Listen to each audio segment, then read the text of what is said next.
সমুদ্রে প্রমাণ করে এদেশের মানুষ আর তথাকথিত তাগুতি শক্তির শাসন ব্যবস্থা দেখতে চাই না।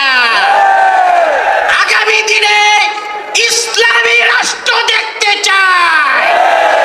আগামীর বাংলাদেশ হবে ইসলামের বাংলাদেশ।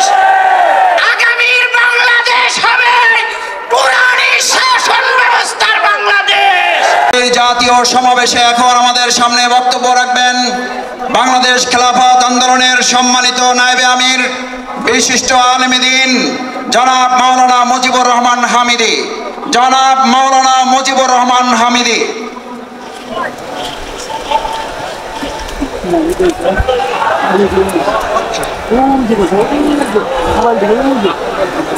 বিসমিল্লাহির রহমানির রহিম।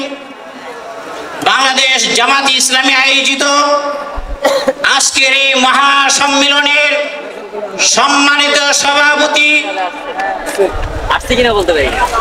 এদেশের গণমানুষের বিপ্লবী নেতা জনাব ডক্টর শফিকুর রহমান, উপস্থিত দেশপ্রেমিক ইসলামী জনতা, আসসালামু আলাইকুম ওয়া রাহমাতুল্লাহি ওয়া বারাকাতুহু।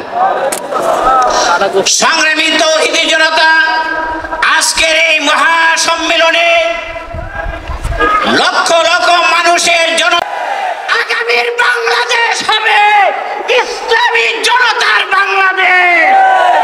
সংগ্রামী তৌহিদি জনতা, যারা শরিয়া আইনকে বিশ্বাস করে না, যারা বলে কোরআনের সাথে রাষ্ট্র ব্যবস্থার কোনো সম্পর্ক নেই, তাদেরকে আগামী নির্বাচনে বয়কট করতে হবে।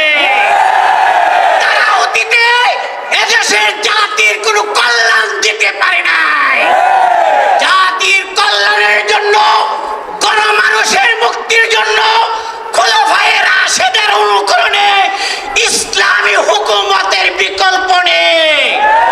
তাই আপনাদের প্রতি আমাদের আকুল আবেদন, আগামী নির্বাচনে ইসলামী জনতার একটি ব্যালট বাক্স চাই, যেখানে জনগণ ভোট দিয়ে ইসলামকে